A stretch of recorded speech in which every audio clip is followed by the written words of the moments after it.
오늘은 이제 하나님의 약속에 관하여 돌아보기를 원합니다. 하나님의 약속은 우리의 삶 가운데 너무나 중요합니다. 우리 그리스도인의 신앙생활은 하나님의 약속을 따라가는 삶이라 해도 과언이 아닙니다. 시편 25편 10절 말씀에 보면 여호와의 모든 길은 그 언약과 정거를 지키는 자에게 인자와 진리로다. 그래서 하나님의 언약의 약속의 말씀을 붙들고 살아가는 자에게 하나님의 사랑이 임하고 하나님의 진리가 임하게 되어지고 이런 이제 넘치는 축복이 임하게 되어집니다. 우리 인류의 불행은 어디에서 출발되었을까요? 에덴 동산에서 아담과 하와가 하나님의 약속의 말씀, 하나님의 언약의 말씀에 불순종함으로 불행한 역사가, 불행이, 죄와 비참과 사망이 우리의 삶 가운데 찾아오게 되었다. 호세아서 6장 7절 말씀에 그렇게 말씀해 주고 있습니다. 그리고 신명기 19장 9절의 말씀에 보면 언약의 말씀을 지키면 형통하다. 그의 삶이 형통하다. 이렇게 말씀해 주고 있습니다. 벌써 우리 인생의 결론과 해답은 다 났잖아요. 다 정해져 있잖아요.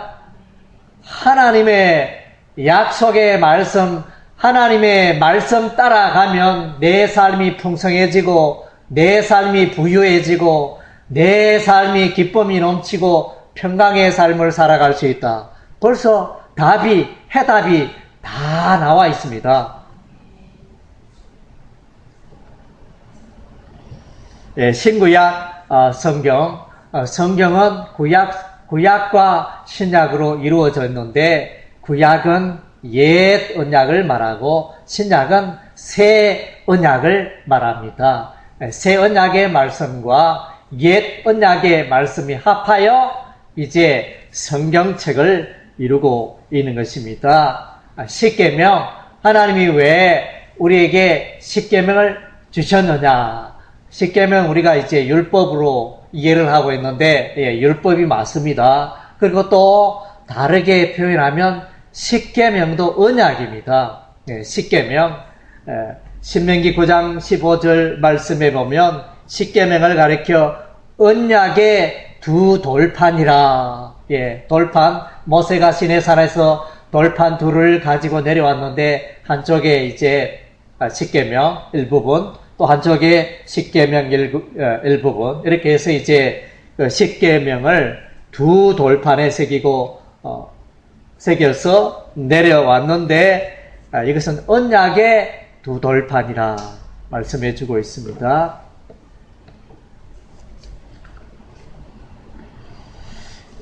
하나님께서는 이제 여호수아에게 이 율법책을 내 입에서 떠나지 말게 하며 주야로 그것을 묵상하여 그 가운데 기록한 대로 다 지켜 행하라. 그리하면 내 길이 평탄하게 되고 내가 형통하리라. 그래서 우리 인생은 사람들은 누구나가 열심히 일하고 또 우리 학생들은 열심히 학업을 기말고사 시험을 준비하는데 그 이유가 어디에 있습니까? 내 인생이 잘 되고 내 인생이 성공하고 행복한 그것을 위해서 열심히 수고 노력하잖아요. 그래서 이제 그런 과정도 참 필요한데 그러나 이제 우리가 하나님의 약속의 말씀, 언약의 말씀을 따라가면 그것이 다 이루어진다. 하나님이 여러분의 삶을 다 복되게 하고 형통케 하고 성공케 하실 것이다. 이렇게 약속해 주고 있는 것입니다. 시편 1편 말씀에도 보면 여호와의 율법의 말씀을 절거하고 그 율법의 말씀을 주야로 묵상하는 자. 우리 학생들은 일주일에 성경을 몇 장씩 읽는지 모르겠습니다. 매일 성경을 읽습니까? 예, 최소한 매일 성경 한 장씩은 꼭 읽으세요. 예, 그렇게 우리가 하루를 살아가는데 밥 세 끼는 꼭 챙기잖아요. 아침, 점심, 저녁 세 끼 챙기듯이 우리도 이제 하나님의 말씀을 늘 읽어야 됩니다. 왜냐하면 하나님의 말씀은 우리 영의 양식이기 때문에.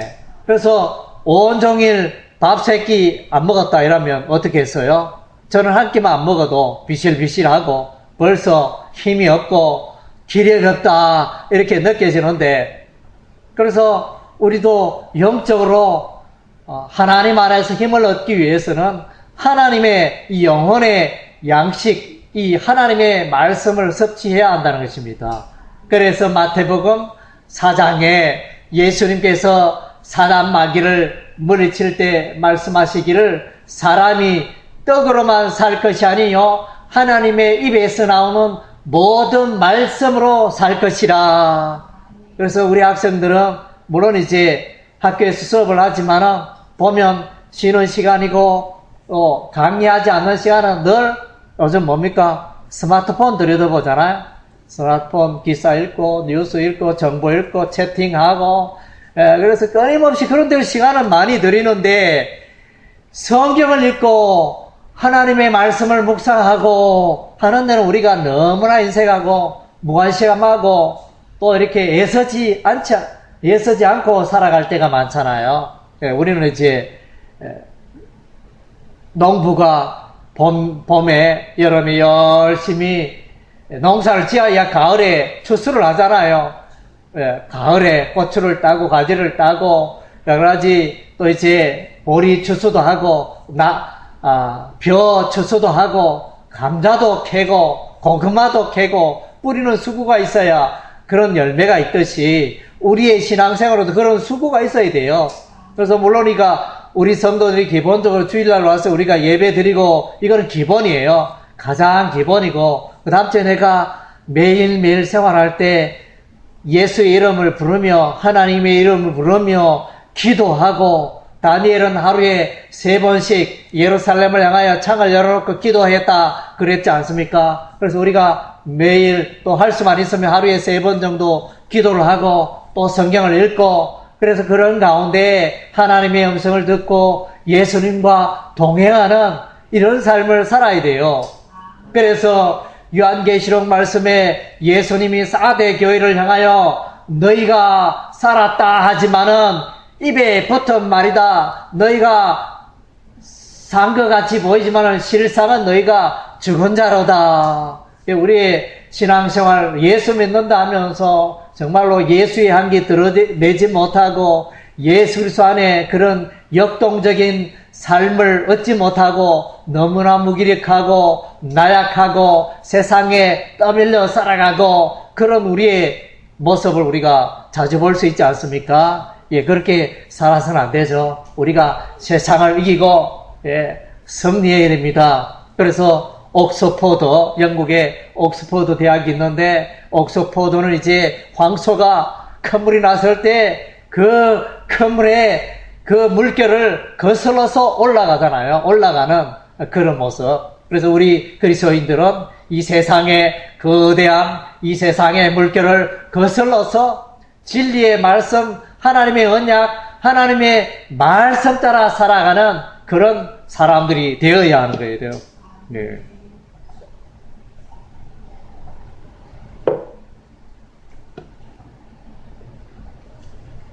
그래서 이제 언약, 구약에는 이제 구약 성경에는 언약이라는 단어가 자주 등장합니다. 히브리어는 베리트라는 발음인데 이 언약의 의미는 동물, 새나 양이나 이런 이제 가축들을 쪼개어 놓고 그 사이에 지나간다. 그러니까 이제 창세기 15장에 보면 하나님께서 쪼갠 고기 사이로 타는 횃불처럼 지나가시더라. 하나님이 언약을 하실 때 사람과 더불어 하지 않고 하나님 홀로 하나님 스스로 한 분이 자기가 자기에게 언약하는 약속하는 장면이 등장합니다. 그래서 사람과 사람 사이의 약속, 이 약속은 이제 계약이라는 그런 의미가 되어지는데 그 계약을 어기면 어떻게 된다고요? 생명이 위태롭다. 내가 이 계약을 지키지 않으면 죽어도 좋다. 그런 의미가 이 베리트라는 이 언약 단어의 의미가 되어지는 것입니다. 그래서 하나님께서는 신구약 성경에 수많은 약속, 그 언약을 우리에게 말씀해 주고 있는데 하나님의 그 언약은 하나라도 이루어지지 않은 게 없다는 것입니다. 그래서 이제 우리가 하나님의 이 언약, 약속을 붙들고 바라보고 살아가는 삶이 되어야 하는 것입니다.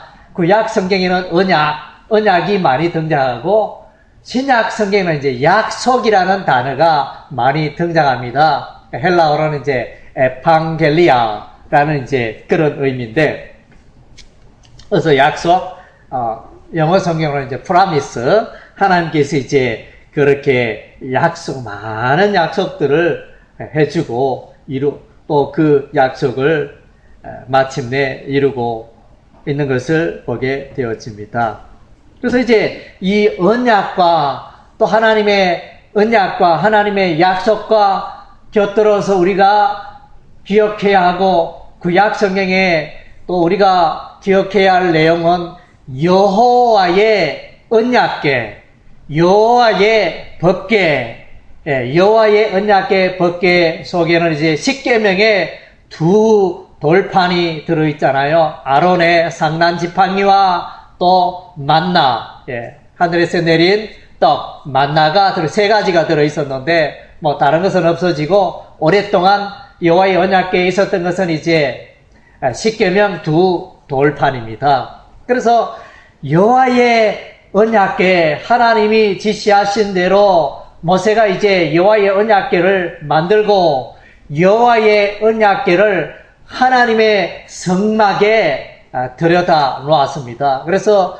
여호와의 언약궤 앞에서 하나님이 말씀하시고 또 예배하고 그런 일이 일어납니다. 그래서 이스라엘 백성들이 이동을 할 때, 광야 여정에 이동을 할 때 맨 앞에 선 것이 보면 앞세우고 가는 것이 여호와의 언약궤입니다. 이것은 뭡니까? 하나님의 말씀을 상징하죠. 하나님을 상징하고 하나님의 임재를 상징하고 하나님의 언약과 하나님의 말씀을 상징하는 이 언약궤가, 여호와의 언약궤가 가면 이스라엘 백성들도 그 언약궤를 따라가고 하나님의 그 언약궤가, 여호와의 언약궤가 멈추면 이스라엘 백성들로 멈추게 되어지고, 그런 역사가, 그런 일들이 성경에 기록이 되어집니다.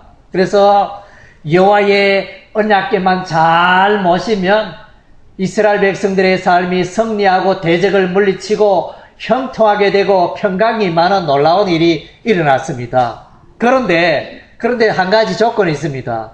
여호와의 언약궤만 있으면 통상적으로는 모든 게 다 잘 되고 하나님이 다 하신다는 것입니다. 우리 인간은 연약하고 나는 할 수 없고 나는 죄가 많고 나는 약점이 많고 나는 자주 넘어지지만은 그러한 중에 우리 하나님 붙들으시고 우리 하나님 지혜를 주시고 우리 하나님 힘을 주시고 우리 하나님이 나와 함께 하시면 모든 일이 형통하고 승리하게 되어진다는 것입니다. 한 가지 조건이 필요한데 그것은 뭐냐면 우리의 삶이 하나님의 백성, 하나님의 자녀답게 살아가야 하는 것입니다. 그래서 오늘 많은 그리스도인이 예배만 드리고 돌아가서는 내 마음대로 내 뜻대로 하나님의 말씀에 불순종하고 죄 가운데 살고 그렇게 하면 하나님의 복이 내한테 나의 삶 가운데 일어나지 않는다는 거예요. 하나님의 복 주심이 임하지 않는다는 거예요. 그래서 내 삶도 반듯하게 죄를 멀리하고 성결하게 하나님의 언약의 약속의 말씀 따라 살아갈 때 하나님의 도우심과 기적이 일어난다는 것입니다.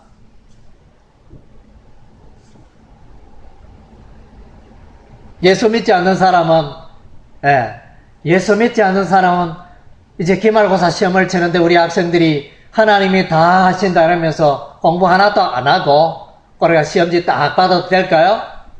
예, 뭐 특별한 경우도 있겠지만은 그러나 통상적으로는 그것은 하나님의 방법이 아니죠.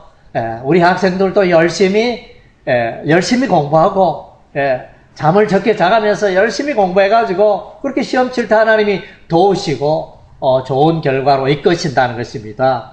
예.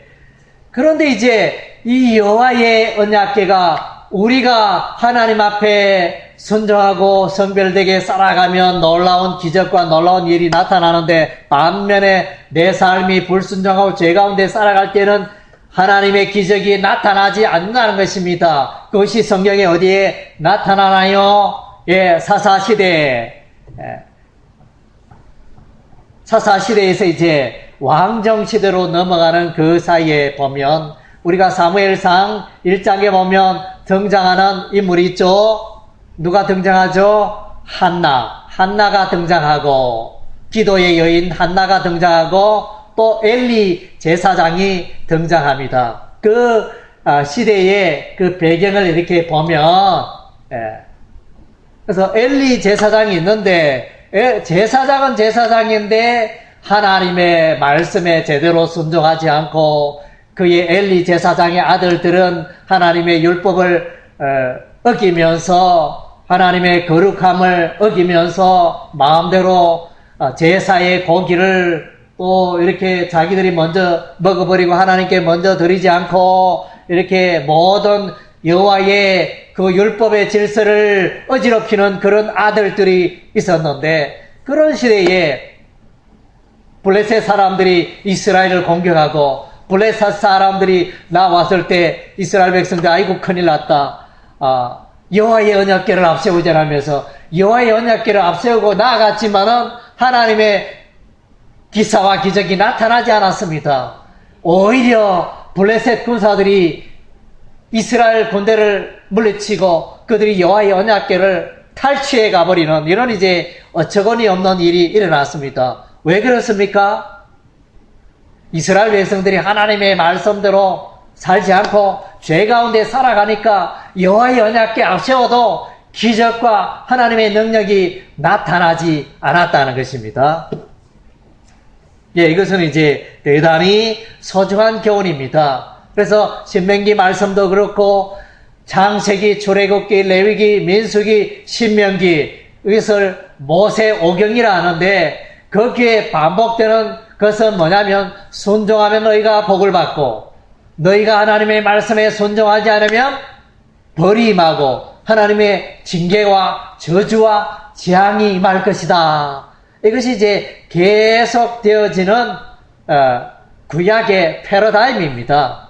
그것이 또한 이제 명확하게 드러나는 성경이 뭐냐 사사기 말씀이죠. 사사기서 성경 읽어보면 그들이 죄 가운데 살아갈 때 하나님이 이웃 나라의 블레셋, 암몬, 모압, 이제 에돔 나라 이런 이제 여러 나라들을 이렇게 부추겨가지고 그들이 이스라엘을 괴롭힙니다. 그들의 노예가 되고 나라를 잃고 괴롭히다가 그들이 하나님께 기도합니다. 하나님이여 우리가 죄 가운데 왜 이렇게 너무나 괴롭나이다. 하나님이 우리를 구원하여 주소서 이렇게 기도하면 하나님이 구원자 사사를 보냅니다. 에웃을 보내고 기도원을 보내고 삼손을 보내고 사무엘을 보내고 이런 이제 사사들을 보내어서 구원자 사사를 보내어서 이스라엘을 대적으로부터 구원해 주십니다. 그런데 또 세월이 10년, 20년 세월이 지나면 이스라엘 백성들이 또 우상을 섬기며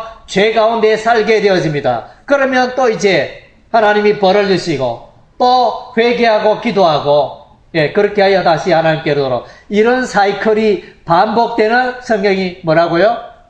사사기서 성경이 되어집니다. 구약의 패턴은 통상 이제 그러합니다.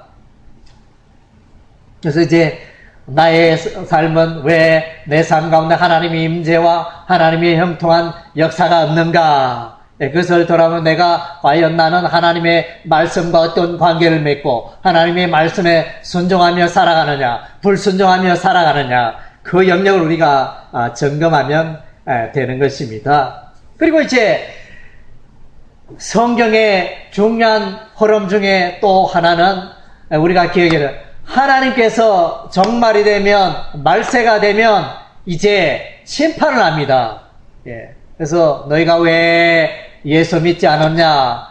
예수 믿지 않는다는 지옥 불못에 던져지는 하나님의 심판이 임합니다. 하나님의 재앙의 심판, 저주의 심판, 멸망의 심판이 지옥의 심판이 임할 때 그 심판, 하나님의 재판의 근거가 뭐냐 하면 뭘까요?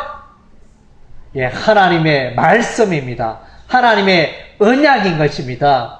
그래서 십자가가 하나님의 새 언약이라 그랬잖아요. 예수 그리스도가 십자가에 피 흘려 죽으심으로써 그 피는, 예수의 피는 하나님의 새 언약의 피라.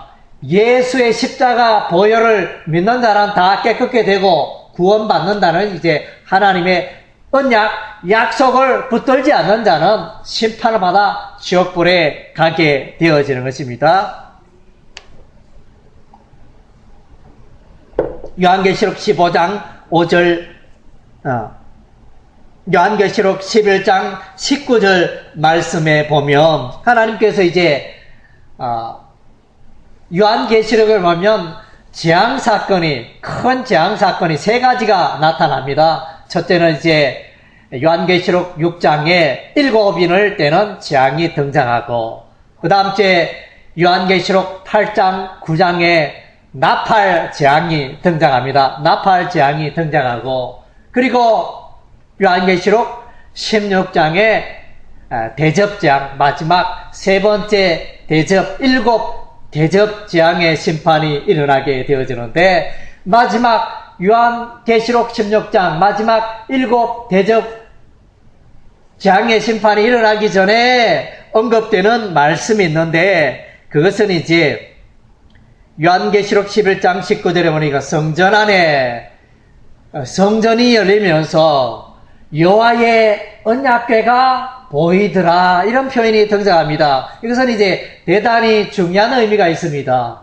그래서 여호와의 언약궤가 그 텐트 속에 있다가, 성막 속에 있다가, 이 여호와의 언약궤가 다윗 시대에, 그리고 솔로몬 시대에 이 여호와의 언약궤가 여호와의 성전으로 가잖아요. 성전으로. 솔로몬이 여호와의 성전을 아름답게 백향목으로 이렇게 돌들로 깎아 맞춰서 아름답게 만든 여호와의 성전에 이 여호와의 언약궤를 모시잖아요. 모셨는데 이스라엘 백성들이 불순종하니까 하나님이 아수르, 강대국 악수를 보내서 이스라엘을 치고, 또 하나님이 나중에 바벨론 군대, 아수르 강대국 바벨론 나라를 보내서 이제 여호와의 성전을, 솔로몬 성전을 다 무너지게 하는 것입니다. 그때 그 이후로 여호와의 언약궤가 사라졌습니다. 불타버렸는지, 숨겨졌는지, 땅 속에 묻혀졌는지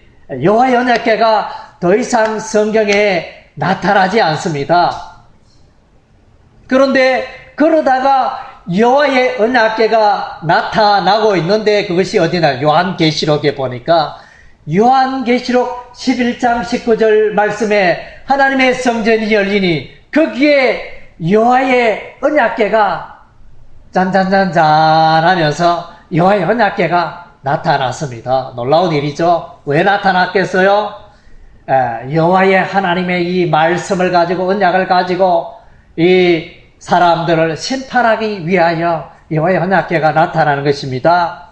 그리고 이제 또 보니까 요한계시록 15장 5절의 말씀에 하늘이 열리고 하늘에 정거 장막에 성전이 열리며, 이단들, 정산도 뭐 이런 사람들 보니까 이 정거라는 말을 잘 사용하는데, 정거 장막이 열리며, 이 정거 장막이 뭐냐? 여호와의 언약궤, 하나님의 십계명의 2 돌판이 들어있는 그것을 말하는 것입니다. 그래서 여호와의 언약궤가 나타나면서 15장에 하늘에 정거 장막 성전이 열리면서 이제 하나님의 심판이 일곱 대접장 심판이 시작이 되어지는 것입니다. 예, 그래서 이제 전체적으로 우리가 이제 방금 이제 지금까지 여러분에게 전한 말씀은 하나님의 약속의 말씀의 소중함과 확실함과 그것이 우리 인생의 우리의 인류의 화와 복의 근원이 되고 있다. 저주와 축복의 근원이 되는 것이 하나님의 약속의 말씀, 하나님의 언약의 말씀이고, 그리고 여호와의 언약궤를 따라가니까 하나님의 복이 임하더라. 이것이 이제 지금까지 말한 말씀의 요지가 되어지는 것입니다. 그리고 이제 우리가 그렇다면 하나님이 우리에게 무엇을 약속하셨나요? 우리가 성경을 한번 보면 하나님께서 이제 노아 시대에 홍수 심판을 약 100년 전에 사람들에게 노아를 통하여, 노아 선지자를 통하여 예고했습니다. 경고했습니다. 100년 뒤에 노아의 나이 600세 때 대홍수가 하나님의 약속의 말씀대로 그대로 나타나고 이루어지는 것입니다. 그리고 이제 아브라함은 자녀가 없었잖아요. 아브라함은 100세에 아들 이삭을 낳게 되었습니다. 그 이전에 이제 하나님이 나타나셔가지고 사라에게, 아브라함에게 약속하셨는데, 그래서 내가 명년에 아들을 낳으리라 이렇게 약속하니 사라가 웃었다. 정말로 내가 경수가 다 끊어졌고 내가 생리가 다 끊어졌는데 내가 어떻게 아이를 낳을 수 있느냐 이러면서 믿지 않았는데 비웃었는데, 그러나 이제 하나님의 이 언약, 하나님의 약속하신 말씀대로 경수가 끊어진 사라에게 아들이 태어난 것입니다. 하나님의 약속은 반드시 이루어집니다. 그리고 이제 하나님께서 아브라함에게 크게 두 가지 약속하셨습니다. 첫째는 이제 아브라함의 자손들이 하늘의 별과 같고 바다의 모래와 같이 예수 믿는 사람, 하나님의 백성들이, 하나님의 자손들이 그렇게 많아지리라 약속하셨는데 과연 그렇게 되었습니다.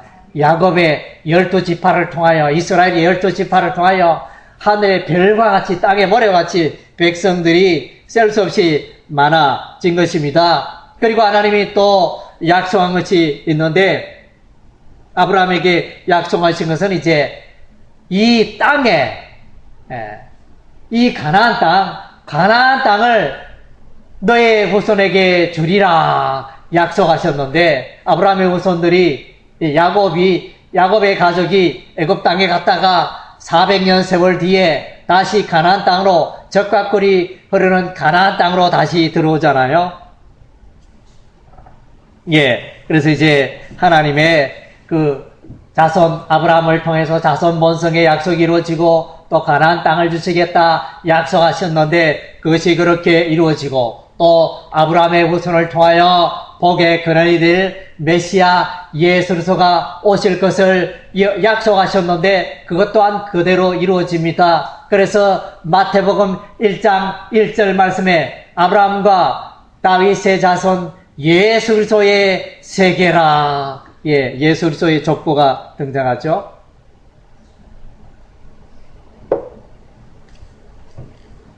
요단강의 기적, 하나님께서 이제 여호와의 언약궤를 앞세우고 제사장들이 여호와의 언약궤를 메고 요단강에 발을 들이면 요단강이 멈추고 갈라지고 마른 땅같이 걷게 되리라. 하나님이 그렇게 약속하셨는데 그것이 그대로 있습니다. 요단강이 상류에 가면 그냥 폴짝 뛰며 건널 수 있는 작은 그런 개울과 같은 요단강도 있지만은, 상류 쪽에 그런 데도 있지만은, 하류에 가면 폭이 4km가 되고 5km가 되고, 그러니까 요단 강물이 가장 많을 때는 그렇게 물이 많고 물살도 세고 이렇게 광범위한 그런 때, 그러한 때 이제 이스라엘 백성들이 요단강을 건너게 되어지는 것입니다. 그런데 참 놀라운 것은 이스라엘 백성들이 요단강을 건널 때 이 요단강물이 흐르던 요단강물이 멈추게 되어지는데 그 강물이 어디에서 멈추느냐?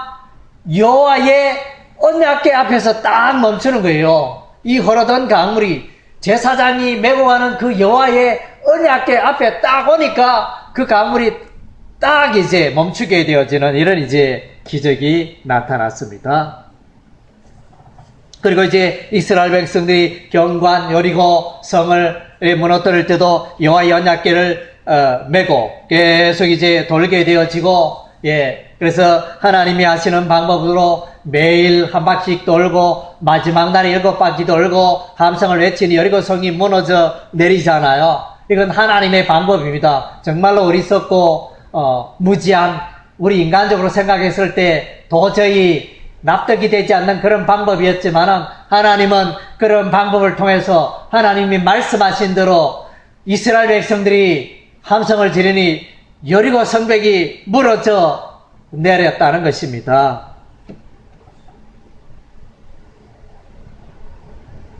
그리고 이제 하나님께서 이제 약속하신 것이 있는데, 에레미야 선지자가 이제 70년 후에 이스라엘 백성들이 바벨론에 포로가다갔다가 70년 세월이 지나면 돌아오리라, 이렇게 예언해 있는데, 과연 그대로 한 나라의 포로가 되고 한 나라가 그 나라를 다스릴 때 해방되는 거 쉽지 않지 않습니까? 우리가 일제치하 36년 동안 이렇게 고생했지 않습니까? 그래서 미국의 히로시마, 나가사키 원자폭탄에 의해서 우리가 극적으로 해방이 되어졌는데, 우리가 이제 그렇게 해방이 되어지는 것은 결코 쉬운 일이 아니었습니다. 그런 것처럼 70년 동안 바벨론에 포로로 있던 이스라엘 백성들이 돌아오는 거 기적 같은 일입니다. 놀라운 하나님의 역사였습니다. 에레미야 선지자가 예언한 바 그대로 바사 왕,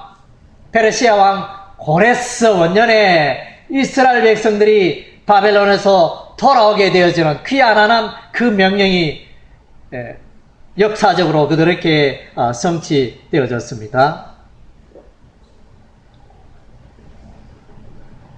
그리고 이제 성경에는 이제 언약의, 하나님의 언약, 약속의 말씀들로 가득 차 있습니다. 예수 그리스도 메시아가 오리라, 이것은 구약 성경에 가득 차 있습니다. 그래서 예수님이 오시는 그 자체가 예수님의 예수 그리스도의 오심은 하나님의 약속의 성취가 되어지는 것입니다. 그리고 또 이제 하나님께서 약속하신 것은 이방인들이 구원에 참여하리라. 유대인들만 구원받는 게 아닙니다. 로마서 11장 또 말씀해 보니까 이방인의 충만한 수가 구원에 이르면 그때야 이스라엘 백성들이 회개하고 주께로 돌아오리라, 이런 말씀이 있듯이 하나님께서는 이스라엘 유대 민족뿐만 아니라 이방 나라, 세계 열방 각국 이방인들이 하나님의 구원에 참여하게 될 것을 미리 약속했습니다. 그리고 약속했는데 복음의 시대, 예수 그리스도의 시대에 그렇게 이루어지고 오늘날 교회가 유럽으로, 미국으로, 또 아시아로 이렇게 복음의 줄기가 흘러서 오늘 우리도 이제 예수 믿고 있는 것입니다. 그리고 예수님께서 또 이제 하나님께서 약속하신 언약이 있는데, 그것은 뭐냐면 예수 그리스도가 다시 오실 것이라는 것입니다. 하나님의 언약, 아직 이루어지지 않은 하나님의 언약이 있는데, 재림의 언약, 예수 그리스도가 다시 오마, 이렇게 약속하고 있는 것입니다. 그래서 우리는 이제 마라나타, 우리는 이제 아멘 주에서여 오시옵소서, 우리는 기다리는 우리의 삶이 되어야 할 것입니다. 그리고 하나님이 또 약속하신 것이 있는데, 그것은 새하늘과 새 땅, 새하늘과 새 땅을 우리에게 주시마 약속해 주고 있습니다. 그리고 믿는 자에게 영생을 주리라, 예수 믿는 자에게 영원한 생명을 선물로 주리라, 그렇게 약속하셨습니다.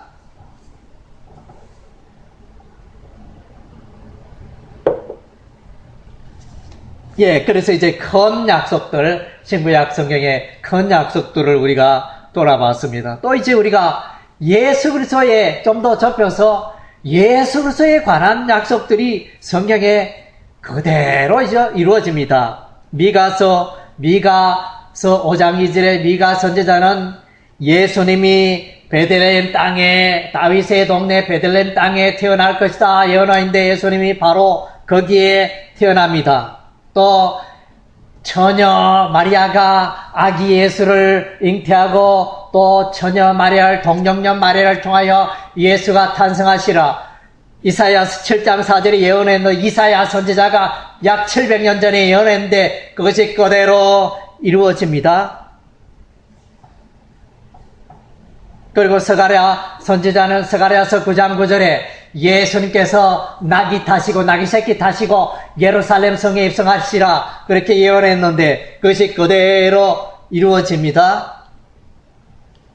그리고 예수 십자가 피 흘려 죽고 죄 없으신 예수님이 온 세상 사람들의 죄를 대신하여 죽으리라 이사야 선지자가 이사야서 53장에 예언했는데 그것이 그대로 이루어집니다. 그리고 이제 예수소의 부활, 죽고 난 이후에 무덤에 있던 예수가 다시 살아나리라 시편 16편 말씀에 예언됐는데 그것이 그대로 이루어지잖아요. 그래서 그것을 오순절날 성령이 마시고 그래서 사도 베드로가 그 예루살렘에서 수많은 사람들에게 설교를 하는데 메시지를 하는데 과연 시편 말씀이 오늘 우리에게 성취되었다. 예수 그리스도의 부활을 증거하였던 것입니다.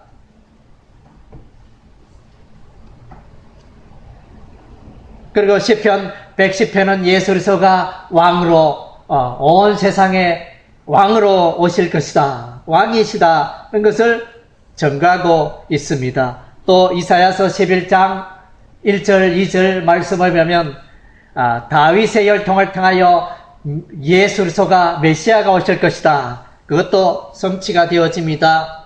다니엘서 7장 13절 14절 말씀에 보면 인자가 구름을 타고 임하고 종말에 심판하실 것이다 예언했는데 그것도 이제 그대로 이루어질 것입니다. 이사야서 9장에는 갈릴리 동네에 메시아 예수 그리스도가 오셔서 활동하고 또 이렇게 하나님의 말씀을 전가할 것을 예언했는데 그대로 이루어집니다.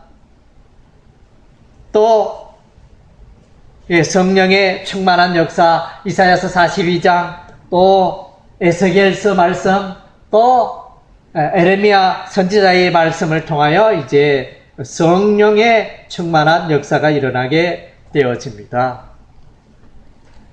그래서 결론은 뭡니까? 하나님의 언약, 하나님의 이 약속은 너무나 신실하고 틀림없고 다 이루어졌다는 것입니다. 그래서 이브리서 10장 23절 말씀에 보면 약속하신 일은 미쁘시다. 하나님이 참으로 신뢰할 만하다. 하나님은 참으로 의지할 만하다.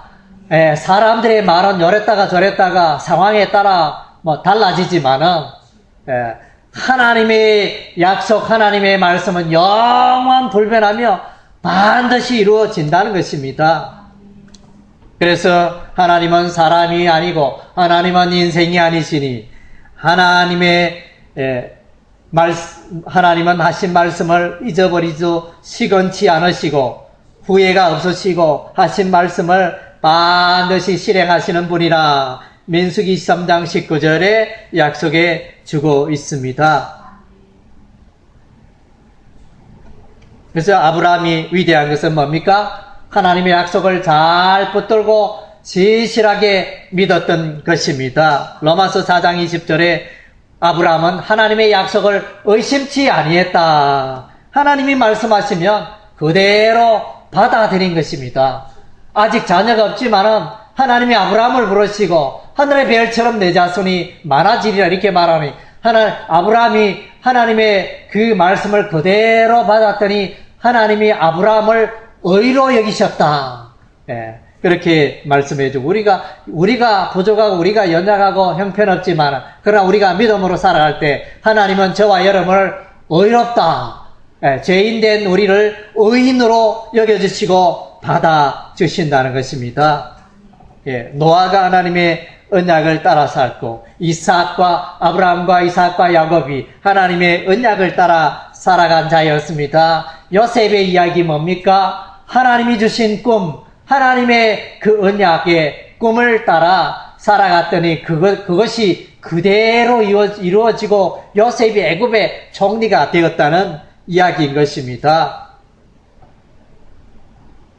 예, 여호수아 1장에 보면 여호수아가 이제 모세는 죽고 여호수아가 수많은 이스라엘 백성들을 인도해야 될 때 염려와 걱정으로 가득했습니다. 모세는 위대한 하나님의 사람이어서 능력도 행하고 그래서 이 수많은 이스라엘 백성들을 잘 인도할 수 있는데 내가 이제 내 혼자 남았는데 내가 어떻게 이 이스라엘 백성들을 인도할 수 있을까? 수많은 문제를 다 지혜롭게 해결할 수 있을까? 염려 걱정이 가득하였습니다. 그러나 이제 하나님이 말씀하시죠.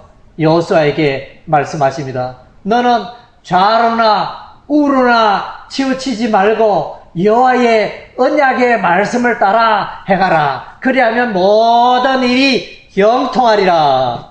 예, 여호수아 1장 8절 말씀에 그렇게 말씀되어지고 있습니다. 다윗도 여호와의 언약궤를 소중히 여기고 다윗도 하나님의 말씀을 따라 살아갔던 것입니다. 사도 바울도 하나님의 언약의 약속의 말씀을 따라갔으며 하나님께서 로마도 보아야 하리라. 바울에게 로마에 대한 비전을 허락해 주실 때 바울은 그것을 믿었고 마침내 수많은 장애물을 물리치고 사도 바울은 마침내 풍랑을 거치고 지중해 바다에 유라굴라 태풍을 맞아서 인생 끝나고 바다에 수장되는 줄 알았는데 마침내 우리 하나님이 보호하시고 로마에 들어가서 로마에서 복음을 새방에서 열심히 복음을 전하는 그 내용이 사도행전 28장 마지막 사도행전 28장에 기록이 되어 있는 것입니다. 예, 그래서 믿음의 사람들, 위대한 사람들, 복을 받은 사람들